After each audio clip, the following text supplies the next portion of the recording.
Can a woman orgasm while crushing her husband's skull? Evelyn Ashford did. South Carolina, 1851, August 15th, midnight. The basement air hung thick and suffocating, carrying the smell of damp earth, black mildew that grew in corners where lamplight couldn't reach. And now something newer, something more terrifying. The copper-sweet stench of fresh blood spreading across packed dirt. 2 oil lamps flickered and sputtered, their flames dancing in the draught that crept through cracks in the stone foundation, casting shadows that writhed across the walls like demons watching a sacrifice. The only sounds were breathing, heavy, ragged, desperate, the drip, drip, drip of water somewhere in the darkness, and the wet gurgling of a man drowning in his own blood. 3 people occupied that condemned space. 3 people who had no business being together. 3 people whose desires had twisted into something so dark that even hell might refuse them entry. Jonathan Ashford lay on his back on the cold dirt floor, his head resting in a slowly expanding pool of blood so dark it looked black in the lamplight, thick as molasses, soaking into the thirsty earth beneath him. His eyes were still open, still blinking, still desperately aware as his damaged brain tried to process what was happening. Tried to understand why his wife was on top of him, why his skull felt like it was splitting apart, why he couldn't move his arms or legs properly. Blood bubbled from his nose and mouth with each struggling breath. His fingers twitched uselessly at his sides, scrabbling weakly in the dirt as if trying to dig his way out of this nightmare. Standing above him, massive and silent as a mountain carved from obsidian, was Isaiah, 28 years old. 6'2" of pure coiled power, muscles carved from years of brutal plantation labor, each one defined and hard as iron. His dark skin gleamed with sweat in the lamplight, droplets running down his bare chest, following the ridges of muscle and the raised scars that told stories of beatings and brandings and a lifetime of being property. In his large hands he held a piece of timber, 4 feet of solid oak, heavy enough to crush a man's skull like an eggshell, thick enough to support a house beam. Blood and hair and bits of something pink clung to one end of it, dripping slowly onto the floor. His face showed nothing, no anger, no satisfaction, no horror at what he was doing. Just emptiness, just the cold void of a man who had killed something inside himself long ago. And straddling Jonathan's dying body, her white silk dress hiked up around her waist, her pale thighs pressed tight against her husband's sides, was Evelyn Ashford. 35 years old, auburn hair tumbled loose from its careful pins, sticking to the sweat on her neck and forehead in dark, wet strands. Her chest heaved with exertion, breasts rising and falling rapidly beneath the thin fabric of her dress, nipples visible through the sweat-dampened silk. Her green eyes were wide and wild, pupils dilated so far they looked black, reflecting the lamplight like an animal's eyes caught in torchlight. Her lips were parted, breath coming in short, desperate gasps. Her hands pressed down on Jonathan's chest, feeling his heart still beating beneath her palms, rapid, weakening, fluttering like a trapped bird, but still fighting, still trying to live. This is important. This moment, this tableau of violence and sex and betrayal frozen in flickering lamplight. Because this wasn't sudden. This wasn't a crime of passion or a moment of madness. This had been building for 6 months. 6 months of lies piled on lies. Manipulation wrapped around manipulation, obsession spiraling into something that had no name in any civilized language. Again, Evelyn whispered, her voice hoarse and desperate, barely audible over Jonathan's gurgling breaths. She leaned forward, pressing her hands harder against his chest, feeling his heart skip and stumble beneath her touch. Isaiah. Hit him again. Isaiah raised the timber slowly, deliberately. The wood was slick with blood now, hard to grip. He adjusted his hands carefully, finding his balance, preparing for the strike. His eyes met Evelyn's for just a moment. Some unspoken understanding passed between them. Please, Jonathan managed to whisper, blood frothing pink at his lips, bubbling with each word. His voice was barely there, broken, desperate. God, please, I'm sorry, please. Isaiah brought the timber down with all his considerable strength. Crack! The sound was wet and final and terrible, like a melon splitting, like hope dying, like everything good in the world breaking apart. Jonathan's body convulsed beneath Evelyn, his back arching impossibly high, his hands clawing uselessly at the dirt, his heels drumming against the floor in some primitive death spasm. And Evelyn moaned, a sound of pure raw pleasure so primal, so utterly divorced from civilization, that it echoed off the stone walls and seemed to shake the very foundations of the house above. Her hips moved against her dying husband's body, grinding down, seeking friction, seeking release. Her head tilted back, exposing her pale throat. Her eyes rolled back. Her mouth opened wide. This is what obsession looks like. This is what desire becomes when it crosses every line, breaks every rule, destroys every boundary that separates human from animal. Jonathan gasped one more time, a horrible, wet, rattling sound. Blood poured from his ears now, from his shattered skull, pooling beneath his head. His eyes, those brown eyes that society ladies had once called soulful, found Evelyn's face above him, and in that final moment understanding flooded them. Not just that he was dying, not just that his wife had orchestrated this, but why, who had truly been in control all along, what he had really been to both of them. One more, Evelyn breathed, and she was close now, so close, teetering on the edge of something enormous. The combination of violence and power and complete transgression pushing her toward a precipice she'd never imagined existed, would never have believed possible 6 months ago when she was still a respectable lady. Finish it. Isaiah hesitated for just one heartbeat, looked at this woman riding her husband's dying body like some kind of succubus summoned from hell itself, looked at the man who'd been stupid enough, weak enough, desperate enough to fall for his trap, and felt nothing but cold satisfaction.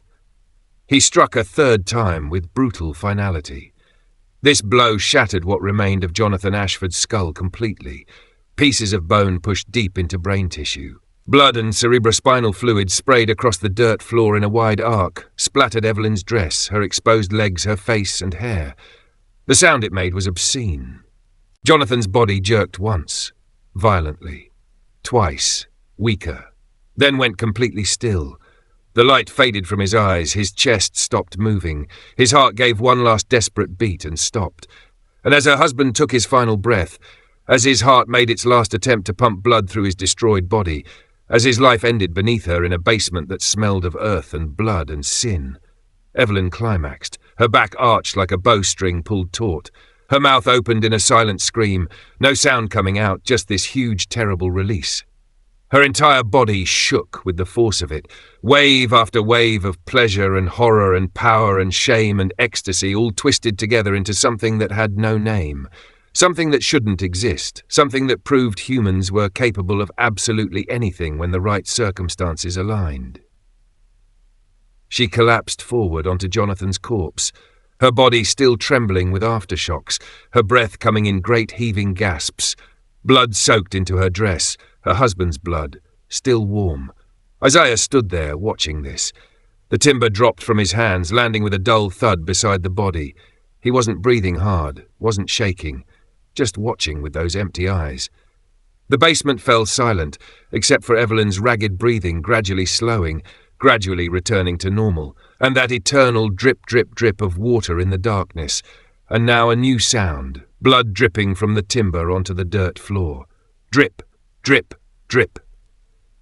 And in that moment, in that blood-soaked basement lit by flickering lamplight that made everything look like a painting of hell, the most twisted love triangle ever documented in American history reached its inevitable, terrible conclusion. Because these three people had been sharing the same bed for months, playing a game that none of them fully understood, though one of them had been controlling it from the very beginning, circling each other like predators and prey, never quite certain who was which, until it was far too late to matter. Jonathan had loved both his wife and Isaiah, desperately, obsessively, with the kind of need that destroyed everything it touched and demanded to be fed no matter the cost. Evelyn had loved both her husband and Isaiah, or thought she did, or maybe she'd never loved anyone at all, just craved the feeling of being alive after 35 years of numbness, just wanted to feel something, anything, even if that something was monstrous. But what about Isaiah? What did Isaiah want? That's the question that matters. That's the question that explains everything that came before this moment, and everything that would come after. That's the question whose answer was written in blood on a basement floor in South Carolina in 1851. What did Isaiah want? Let me take you back. 6 months earlier, because you understand how a respected plantation owner became a corpse in a basement, how a refined lady became a murderer, how 3 people destroyed each other so completely that nothing remained but blood and ashes and secrets that would stay buried for 70 years. January 1851. The coldest winter South Carolina had seen in 2 decades. Ice formed on the windows of the Ashford mansion every morning, creating elaborate crystalline patterns that looked almost beautiful if you ignored the biting wind that created them.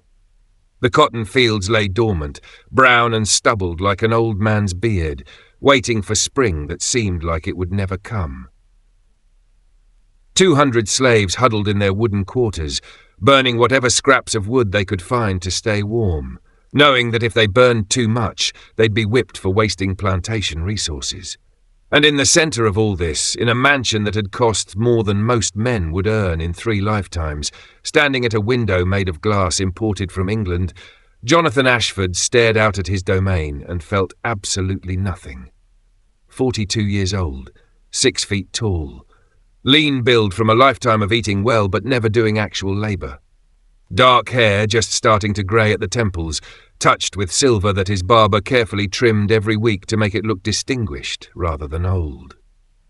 Brown eyes that Charleston society ladies described as soulful and sensitive when they wanted to be kind, weak and watery when they didn't. He wore expensive clothes even in his own study, a burgundy silk waistcoat, crisp white linen shirt, silk cravat tied in the latest fashion. His hands were soft, uncalloused, the hands of a man who'd never done a day's real work in his entire life. On the surface, Jonathan Ashford was everything a Southern gentleman should be. Wealthy, well-mannered, educated at the finest schools in Virginia, connected to all the right families through blood and marriage. He attended church every Sunday, voted the right way, said the right things at dinner parties, managed his plantation with reasonable success. But surfaces lie, don't they? Surfaces are what we show the world, while the truth rots underneath like meat left in the sun. Jonathan was weak. Not physically. His body was perfectly adequate for its purposes. But mentally, emotionally, spiritually, he was a hollow man pretending to be solid. The kind of person who could never make a decision and stick with it, who needed constant validation from others, who looked to everyone around him to tell him what to want, who to be, how to exist in the world. This weakness came from his father, or rather from spending his entire childhood living in his father's enormous shadow and failing to measure up no matter how hard he tried. Marcus Ashford had been a titan among men, 6'4", 250 pounds of muscle and meanness and absolute certainty about his place in the world. The kind of man who could break a horse, or a man with equal ease and equal lack of remorse. He'd built the Ashford fortune from almost nothing through sheer brutal will. Started with 50 acres inherited from his own father and turned it into 15,000 acres of prime cotton land through aggressive land acquisition, shrewd business dealing, and absolute ruthlessness toward anyone who stood in his way. He'd owned slaves, traded slaves, bred slaves like livestock, and done it all without a single moment of doubt or conscience, because he genuinely believed some people were meant to own and others were meant to be owned, and that was just the natural order of things. Marcus had been strong in every way, Jonathan wasn't, and he'd raised his only son to be exactly like him, never understanding that strength can't be taught or beaten into someone who doesn't have it naturally. Jonathan had tried. God, how he'd tried to be what his father demanded. Forced himself to watch slave punishments without flinching, made himself order beatings he didn't believe in, pretended to enjoy the power that made him feel sick inside. But he could never quite pull it off, could never quite become the man his father wanted him to be. "You're soft," Marcus would say, his voice dripping with disgust that made Jonathan want to disappear. "Weak, like your mother was weak. I should have had more sons. Real sons. Not whatever you are." When Marcus died in 1849, sudden massive heart attack, while beating a slave who'd talked back to an overseer, Jonathan inherited everything, The plantation, the slaves, the fortune, the expectations of everyone who'd known his father, and he'd been failing at all of it ever since. What people don't understand about weakness is how absolutely exhausting it is. Jonathan spent every single day pretending to be someone he wasn't. Pretending to care about crop yields and profit margins and slave discipline, pretending to believe in the Southern way of life that everyone around him took as gospel truth. Pretending his marriage was normal. Pretending he was happy. Pretending until he didn't even know who he really was underneath all the lies. His marriage to Evelyn Beaumont. God, that whole disaster. He'd married her 5 years earlier, January 1846, in a society wedding that everyone in Charleston attended. Her family had land, but was land poor, all the acres mortgaged to pay her father's gambling debts. His family had money but wanted more social connections, more respectability. The match made perfect sense on paper. Everyone said so. Two great families joining together. Evelyn had been beautiful at the wedding. 29 years old, auburn hair piled high in an elaborate style that had taken her maid 3 hours to create, green eyes that seemed to look right through him to something beyond. She'd worn white silk and French lace and smiled at appropriate moments and played her role perfectly. And Jonathan had looked at her walking down that aisle toward him and felt nothing. No desire, no connection, no spark of anything real or meaningful. Just a vague sense of relief that she was pretty enough that people wouldn't talk. But that was fine. That was normal. Everyone said so. Marriage wasn't about love. It was about family, about position, about continuing bloodlines and consolidating wealth and maintaining social standing. Love was something servants worried about. Except in the bedroom, none of that logic mattered. Their wedding night had been a complete disaster that Jonathan could still remember with painful, humiliating clarity. The expensive hotel room in Charleston. Rose petals scattered on the bed that someone's servants had arranged. Evelyn sitting on the edge of that bed in her white nightgown, hands folded in her lap, face carefully blank like a mask. He'd approached her, touched her shoulder gently. She'd flinched like he'd burned her. "I'll try to be quick," he'd said, because he didn't know what else to say. "Thank you," she'd whispered, and he'd heard absolute dread in her voice. What followed was mechanical, awkward, fumbling. Painful for her, he could tell from the way she gasped and bit her lip, though she made no sound of protest. He'd finished in less than 2 minutes, his face burning with shame, rolled off her, stared at the ceiling. Neither of them spoke. Neither of them moved. Just lay there in the darkness, listening to each other breathe. And it had been like that for 5 years. Once a week, sometimes less when he could find excuses to avoid it. Always the same. Evelyn lying perfectly still, waiting for it to be over, her eyes focused on some point on the ceiling. Jonathan fumbling through the motions, apologizing silently with every touch, hating himself, hating her, hating everything about the situation, but not knowing how to fix it or escape it. Neither of them felt anything. Not pleasure, not connection, not even disgust or anger or disappointment. Just this dull grey emptiness that stretched on forever like winter in South Carolina, cold and dead and endless. And somewhere in that emptiness, probably around year 3 of his marriage, Jonathan started to wonder if something was fundamentally, unfixably wrong with him. Started questioning himself late at night when Evelyn was asleep in her separate bedroom down the hall. Started noticing things he'd trained himself not to notice his entire life. The way male slaves moved when they worked in the fields. The muscles in their backs when they bent to pick cotton or swing axes. The sweat that made their dark skin shine in the Carolina sun. The casual strength in every movement, the power barely contained. The way their bodies existed in the world with a certainty and presence that Jonathan had never felt in his own skin. He'd stand at his study window, watching them work, and feel things he had no name for. Heat in his stomach, tightness in his chest, a hunger he'd never experienced with Evelyn or any woman. And he'd push it down immediately, bury it, tell himself it meant nothing. Pray about it sometimes, begging God to take these feelings away. Drink himself unconscious trying to forget, until Isaiah. This is important. This is where everything truly began, not when Isaiah arrived. But when Jonathan first allowed himself to want something he wasn't supposed to want. when he stopped pushing down and started letting himself feel. Because desire doesn't care about morality, doesn't care about law or religion or respectability, doesn't care about the rules we build to keep ourselves safe.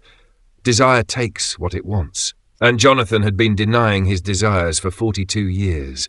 All that repression had to go somewhere, had to come out eventually. December 1850. Charleston slave market on a cold Tuesday morning. The smell hit you before you even saw the building. Unwashed bodies packed together, fierce sweat, human waste, all mixed with the salt air from the nearby harbour. The auction house was a long wooden structure with a raised platform at one end where the merchandise stood, and rows of benches where buyers sat fanning themselves despite the December chill, evaluating livestock. Jonathan had come alone to purchase field workers for the spring planting season. His overseer had offered to accompany him. "You'll need help selecting good, strong workers, sir," but Jonathan had declined. He wanted privacy for this transaction, didn't want anyone watching him, questioning his choices, reporting back to the plantation about what he'd bought. The auction had been going for 2 hours when Isaiah was led onto that platform in chains, and Jonathan Ashford's entire world stopped turning. 6 foot 2 inches of coiled power, at least 210 pounds of pure muscle earned from years of brutal labour. Skin the colour of polished mahogany, gleaming despite the dirt and grime of captivity. Broad shoulders that strained against the rough cotton shirt they'd given him for the auction. Arms as thick as most men's legs, corded with muscle that rippled when he moved. His face was all sharp angles, high cheekbones that could cut glass, strong jaw, a nose that had clearly been broken at least once and healed crooked. But his eyes, God help him, his eyes, dark brown, almost black. And they didn't look down at the floor in submission like most slaves learned to do. Didn't show the defeated acceptance that buyers wanted to see. They looked straight out at the crowd with something that might have been contempt, or pride, or barely contained rage, waiting for the right moment to explode. 28 years old, the auctioneer announced in his practiced sing-song voice, field worker primarily, but has some house training. Can read and write. Yes, gentlemen, you heard correctly, fully literate. Sold by his previous owner for being, and I quote, too intelligent for his own good, too defiant to manage properly, too dangerous to keep. The auctioneer said those words like they were warnings. Red flags. Reasons to avoid this particular piece of property. To Jonathan, sitting there on that hard bench with his heart suddenly pounding in his chest, they sounded like the most seductive invitation he'd ever heard in his life. His palms were sweating. His mouth had gone completely dry. He gripped the edge of the bench in front of him so hard his knuckles went white and bloodless. Because looking at Isaiah, at this magnificent, dangerous, utterly captivating man, Jonathan felt something he'd never felt in his entire carefully controlled life. Real desire. Genuine want. Not the vague, disappointing stirrings he'd tried and failed to force himself to feel with Evelyn, but overwhelming, undeniable, absolutely devastating hunger that made every nerve in his body light up like he'd grabbed lightning. "We'll start the bidding at $500, the auctioneer called out. "Who'll give me $500 for this fine specimen?" $500, someone called from the back. $600, another voice. Jonathan watched Isaiah's face. The man showed absolutely nothing, just stood there with his hands chained in front of him, staring at nothing, enduring this like he'd endured everything else in his life. Waiting, surviving. $700, someone bid. $800, another. The price was climbing fast. Field slaves usually sold for $300 to $500. This was already expensive, too expensive for someone marked as difficult. Jonathan didn't care, couldn't care. Could barely think past the roaring in his ears. $1,000, he heard himself say. His voice sounded strange, distant, like someone else was using his mouth. The entire auction house went quiet. People turned in their seats to look at him. 1,000 was excessive, absurd, almost 3 times what a strong field hand should cost. And for someone explicitly labelled as trouble, sir? The auctioneer said, clearly surprised but pleased. Did you say 1,000? Yes. Going once for $1,000, the auctioneer called, trying to hide his grin and failing. He waited. Nobody countered. Who would at that price? Going twice for $1,000. Isaiah's eyes found Jonathan's across the crowded room. direct, penetrating, seeing everything, seeing straight through into Jonathan's soul, seeing the desperate hunger there, seeing the weakness and need and barely controlled desire. And for just a moment the very corner of Isaiah's mouth twitched, almost a smile, but not quite. More like recognition. Like a predator spotting prey and knowing exactly how this was going to end. "Sold!" the auctioneer shouted. "To Mr. Ashford for $1,000. Jonathan stood on legs that felt like water, walked to the payment table, signed the papers with hands trembling so badly he could barely form the letters of his own name, handed over banknotes that represented a significant portion of his liquid assets. The clerk looked at the purchase order and raised both eyebrows. "Sir, are you aware this slave is specifically marked as extremely difficult? Previous owner noted multiple serious infractions, talking back to overseers, refusing direct orders, even attempted escape once. I really must advise, I'm aware," Jonathan said, cutting him off. "Perhaps you'd like to see some other options?" The clerk persisted, clearly thinking Jonathan was making a terrible mistake. "We have several more field hands coming up in the next hour, much more docile, better suited to... I want this one." The clerk shrugged, clearly washing his hands of responsibility. "Your choice, sir, but I'd strongly recommend keeping him chained, at least at first, maybe for the first few months, until you break his spirit proper." Break his spirit. Jonathan looked across the auction house to where Isaiah stood waiting, still chained, still staring at nothing with those dark, furious eyes. He didn't want to break Isaiah's spirit. He wanted to fall on his knees before it and worship it like the false god it was. "I'll handle him," Jonathan said quietly. 20 minutes later, Isaiah sat in the back of Jonathan's enclosed carriage, still chained at wrists and ankles, separated from Jonathan by barely 3 feet of space. The ride back to the plantation would take at least 3 hours on winter roads. 3 hours alone together with nothing but the creaking of the carriage and the steady clip-clop of horses' hooves to break the silence. Jonathan sat across from him, pretending to read business documents he'd brought along for exactly this pretense, but his eyes kept drifting up, kept landing on Isaiah. The way he sat, back perfectly straight, chin up, absolutely refusing to look defeated even in chains. The muscles in his forearms where his shirt sleeves had been rolled up, the slow, steady rise and fall of his chest as he breathed, the way his skin seemed to absorb the weak winter light coming through the carriage windows. "What's your name?" Jonathan finally asked. His voice came out rougher than he intended, thick with something he couldn't identify. Isaiah didn't look at him, kept staring straight ahead at nothing. "You just bought me," he said, his voice deep and resonant and utterly calm. "You tell me what my name is. That's how this works, isn't it? I asked what you call yourself." A long silence. The only sound was horses and wheels and Jonathan's own heart hammering in his chest so loud he was sure Isaiah could hear it.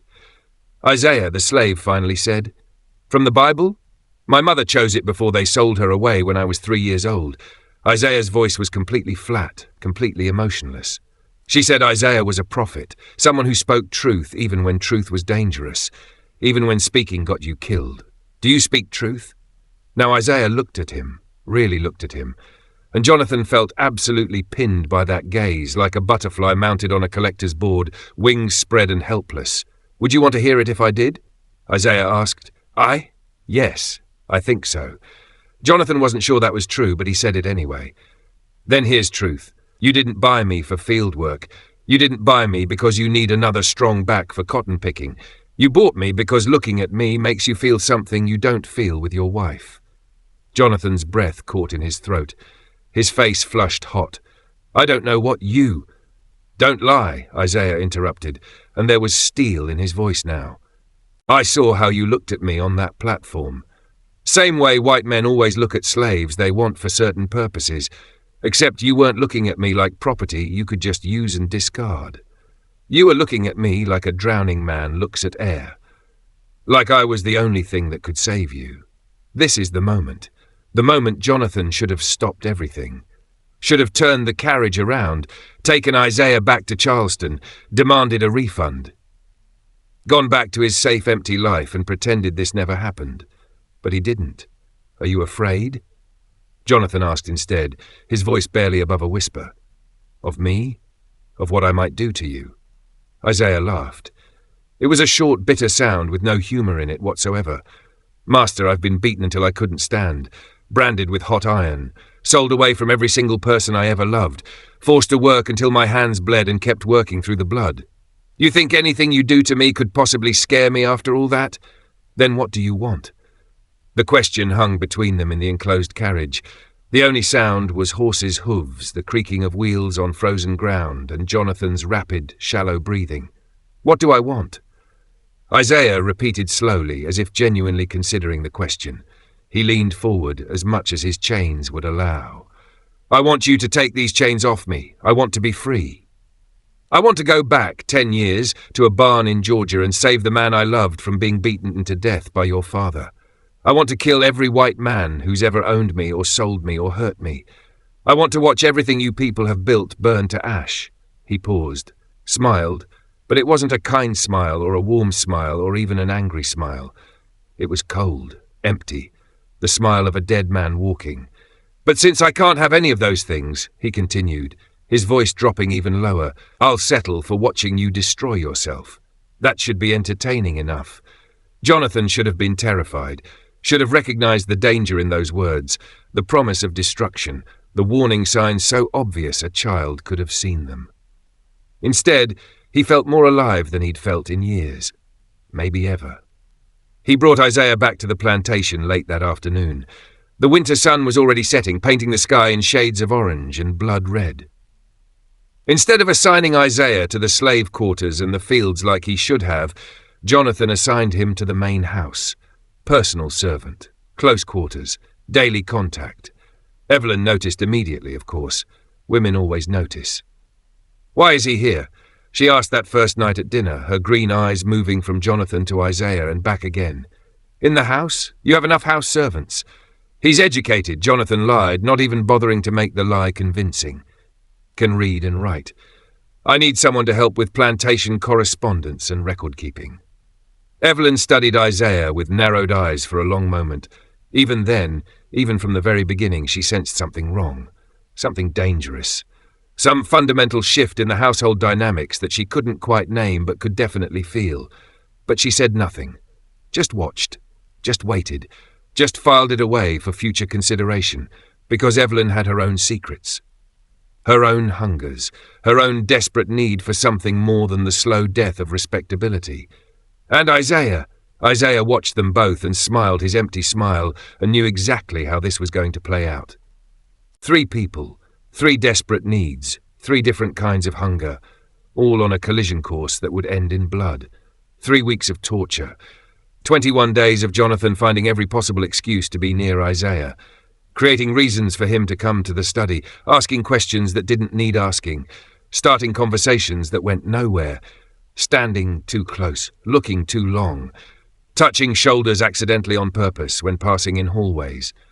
21 days of Jonathan lying awake at night in his empty bed, thinking about Isaiah sleeping just 20 feet away in the small servant's room off the kitchen, so close Jonathan could walk there in less than a minute if he had any courage at all.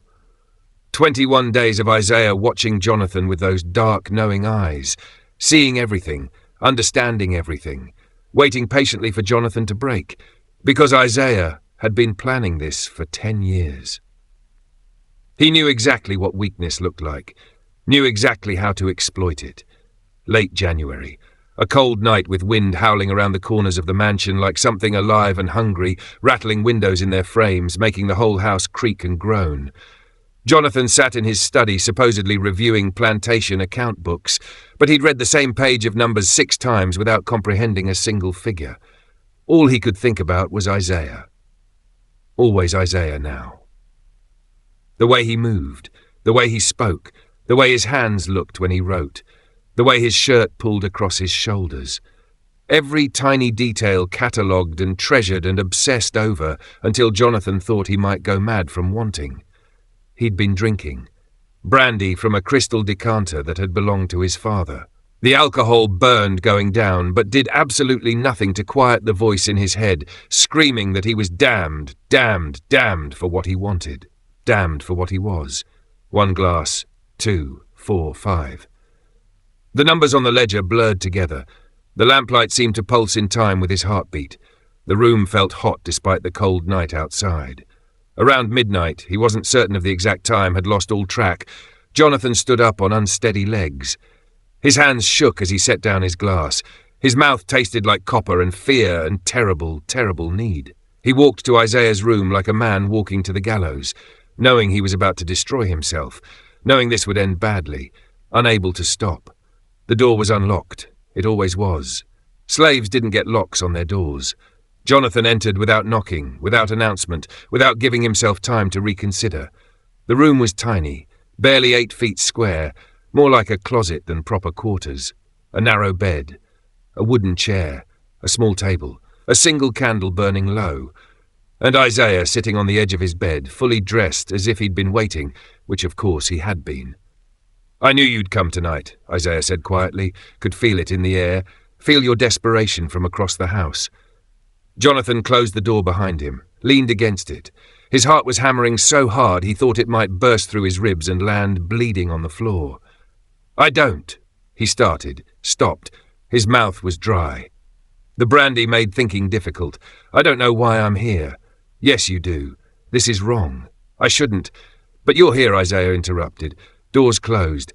"Question is, what are you going to do now?" Jonathan's throat worked. He couldn't look away from Isaiah's face. The sharp angles, the perfect symmetry, the mouth that looked like it was carved from stone. "Tell me you feel this too," Jonathan whispered desperately. "Tell me I'm not alone in this. Tell me you want me even a fraction as much as I want you." And this is where Isaiah showed his true nature. This is where the predator finally revealed itself. "I don't feel anything," Isaiah said flatly. "You're a white man who owns me. You bought me like you'd buy a horse or a plough. Everything I do or say is because I have no choice in the matter. You understand that, right?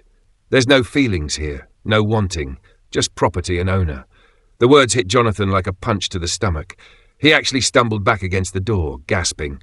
"Then why did you let me?" "Let you?" Isaiah laughed, and it was the cruelest sound Jonathan had ever heard.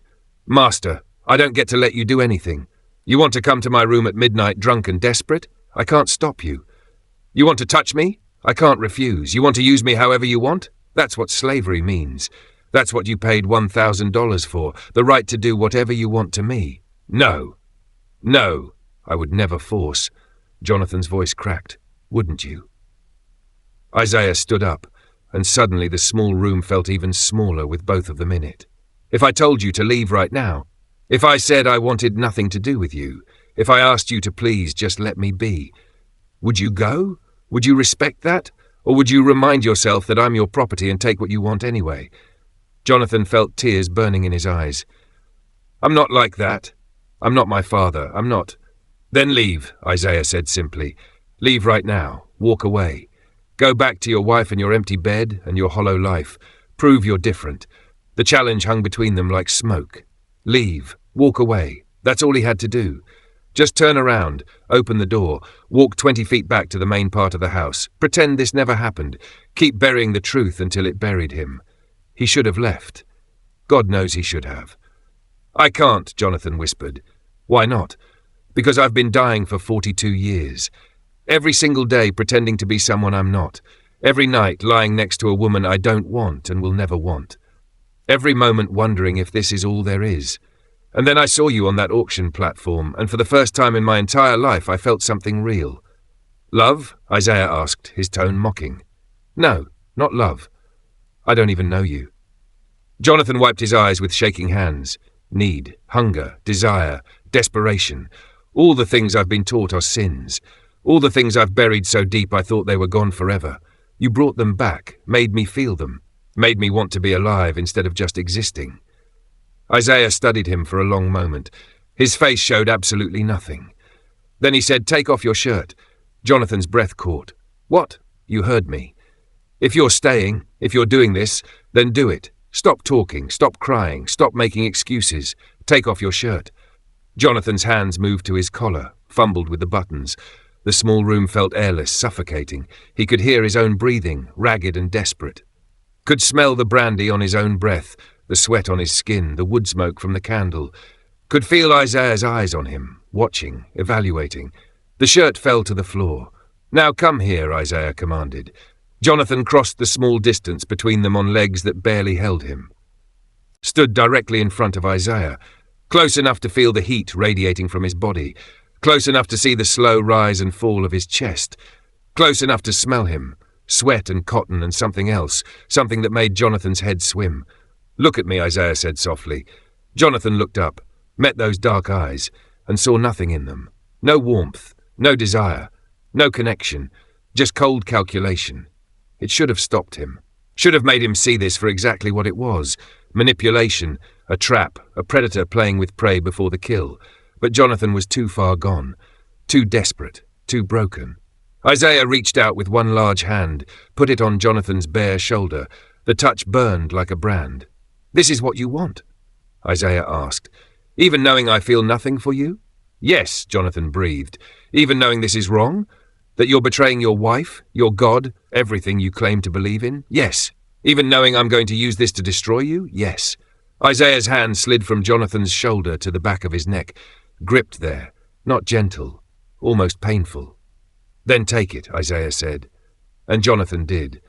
He grabbed Isaiah with desperate hands, pulled him close, kissed him like a drowning man grabbing a rope, like a starving man presented with food, like someone dying of thirst finally finding water. Graceless, desperate, years of repressed need pouring out in a single moment. Isaiah let him, stood perfectly still, let Jonathan take what he wanted, gave absolutely nothing back. When Jonathan finally pulled away, gasping for air, tears streaming down his face, Isaiah's expression hadn't changed at all. "Feel better?" Isaiah asked coldly. "I don't know. I don't." Jonathan was shaking all over now, whether from desire or fear or shame he couldn't tell. "What's wrong with me? Why do I want this? Why can't I just be normal?" "Because you're weak," Isaiah said simply, brutally. "Weak people always want what they can't have, what they're not supposed to have. And the moment they get it, they realize it doesn't fix anything, doesn't fill the emptiness, just creates new problems. Then why did you let me? Because Isaiah said, with that cold, empty smile, watching you destroy yourself is going to be the most entertaining thing I've experienced in 10 years. Those words should have been Jonathan's wake-up call, should have made him run, should have terrified him. Instead, they made him want more. That night, they slept together on Isaiah's narrow bed, with Evelyn sleeping in her separate bedroom 30 feet away, completely unaware that her husband was losing himself in another man's arms. And when it was over, when Jonathan's body finally stopped shaking, when the chemicals in his brain stopped firing, when reality came crashing back like a tidal wave of shame and horror and self-loathing, he cried, great heaving sobs that racked his entire frame, tears that soaked into Isaiah's bare chest, gasping breaths that sounded like a man dying, because he'd never felt anything so intense in his entire carefully controlled life, so real, so immediate, so absolutely devastating. And because he knew, on some level he couldn't quite acknowledge yet, that this was just the beginning, that he'd crossed a line he could never uncross, that Isaiah owned him now in ways that had nothing to do with legal property rights. Isaiah lay beneath him, one hand absently stroking Jonathan's hair like you'd pet a dog.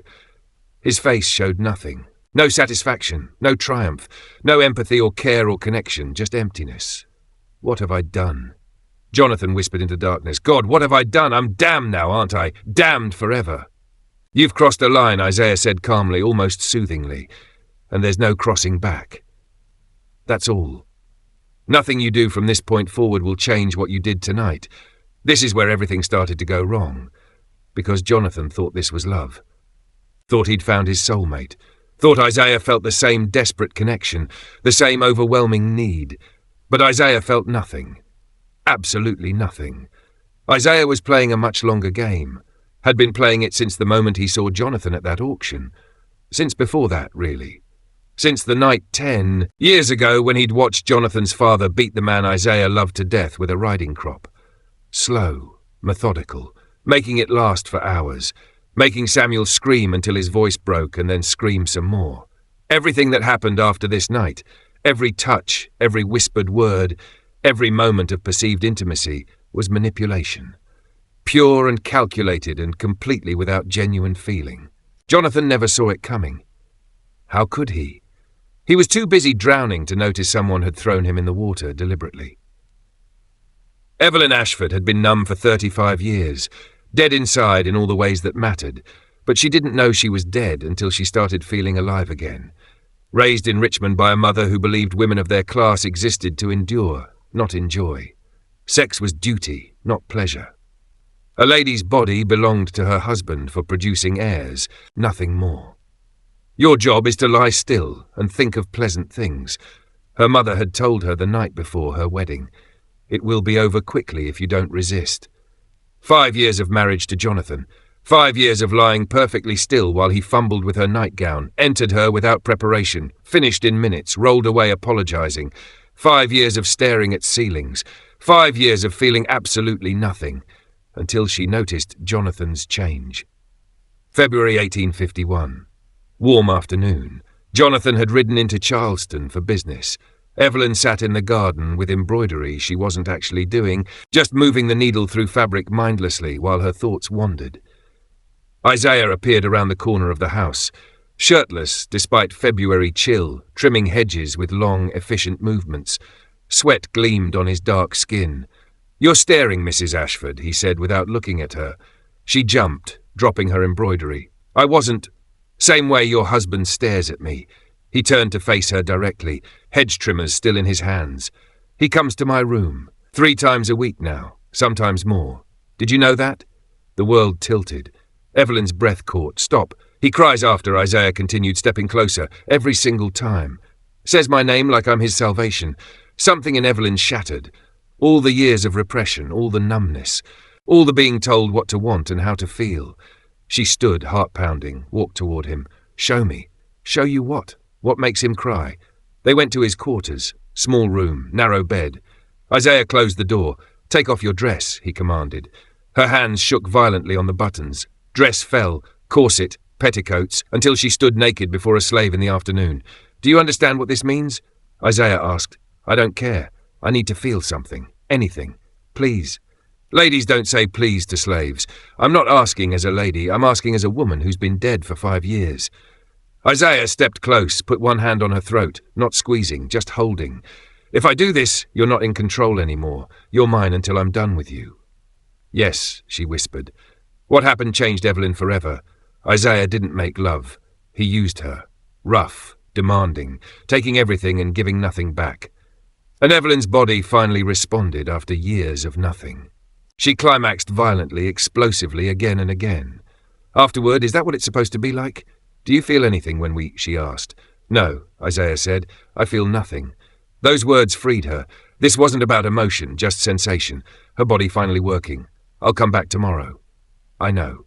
April 1851. Night. Everything changed. Raining hard.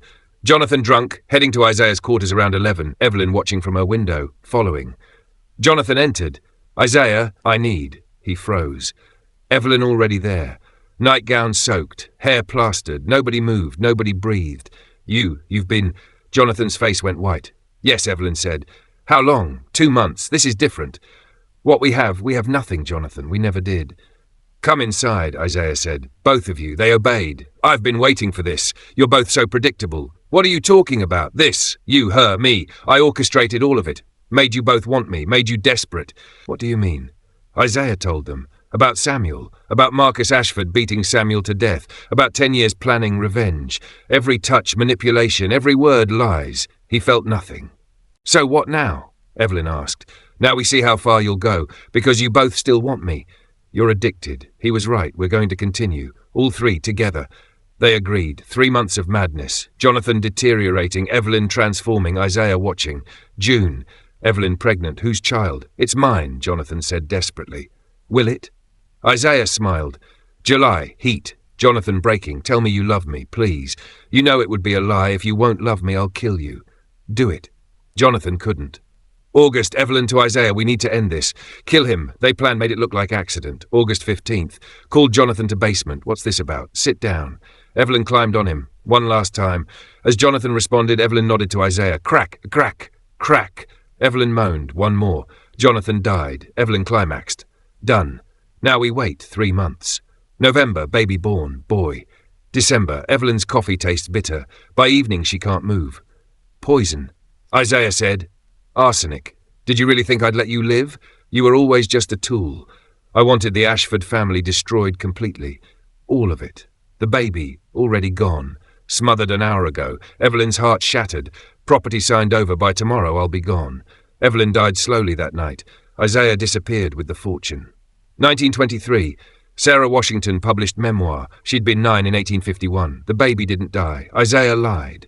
Sold infant for $500. Child became banker. Had 5 children. Founded dynasty. Descendants alive today. Wealthy. Respected. They have no idea their bloodline stems from murder and obsession. Some secrets stay buried. Some sins pass through generations. Ashford plantation gone. People dead. But consequences echo still.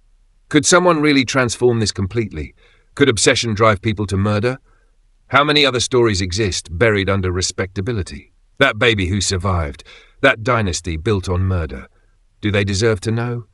If you've been gripped by this dark journey, subscribe and hit the notification bell. Until next time, the darkest monsters make you love them first. The most dangerous secrets look like love.